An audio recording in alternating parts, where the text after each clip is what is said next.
শরিয়া আইনের মুখে থু দেই। আমাদের বাংলাদেশে এ সমস্ত লোকদের আমার স্ক্রিনে উঠানোর কোনো ইচ্ছেই ছিল না, কিন্তু সে এমন এমন কথা বলে যা স্ক্রিনে না উঠাইয়া উপায় নেই। আপনারা বলেন এ ধরনের কথাবার্তা কি? এটা কোনো কথা? ইসলাম বিরোধী হয়ে গেল না? কমেন্টে বলে যাবেন আর প্রচুর শেয়ার করবেন। দরকার নাই যেখানে মাদানির মতো লোকেরা বলবে এক বিয়ে করে পুরুষ, দুই বিয়ে করে বীর পুরুষ, তিন বিয়ে করে মহাপুরুষ, এমন পুরুষের আমার দেশে দরকার নাই। আমার দেশে আমার ভাই দরকার। মহাপুরুষ আর বীর পুরুষের কোনো দরকার নাই। আমরা ছোটবেলায় রবীন্দ্রনাথের কবিতায় পড়েছিলাম, বীর পুরুষ সে যে তার মা সহ পুরো জাতিকে বাঁচায়। আর এখন এই দেড় ব্যাটারি মাদানির হুজুরদের কথা মতো বীর পুরুষ হলো সে যে খালি বিয়ে করে। আমাদের তো দরকার নাই। নারীদেরকে যেই আইন ভোগ্যপণ্য বানায় এমন আইন দরকার নাই।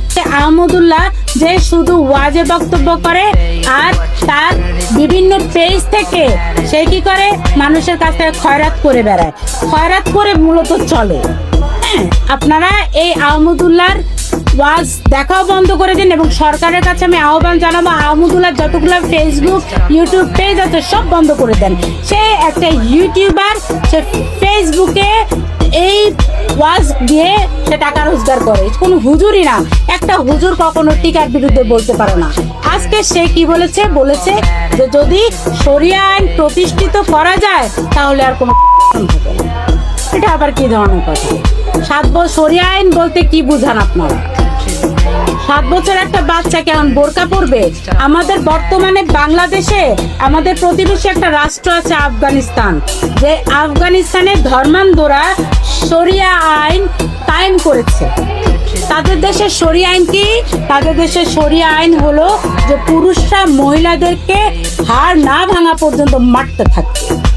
এই হলো তাদের দেশের শরিয়া আইন। তারপরে তারা কি করছে? তারা তাদের ছোট ছোট মেয়েদেরকে বিক্রি করে দিচ্ছে। বিবিসি নিউজ, আমার কোনো করা নিউজ না।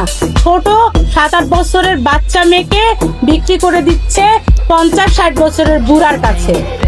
এই যে বিক্রি করে দিল, তাহলে এটা না? এটাও তো এক ধরনের ক্রাইম। এত ছোট বাচ্চাটাকে যে বিক্রি করে দিচ্ছে আফগানিস্তানে, এটাও তো ছোট বাচ্চাদেরকে, ছেলেদেরকে, মেয়েদেরকে তারা বিক্রি করে দিচ্ছে, তারা খাবার পাচ্ছে না। তাই মহিলারা আদ্যপান্ত বোরকা ছাড়া ঘরে থেকে বেরিয়ে হতে পারছে না।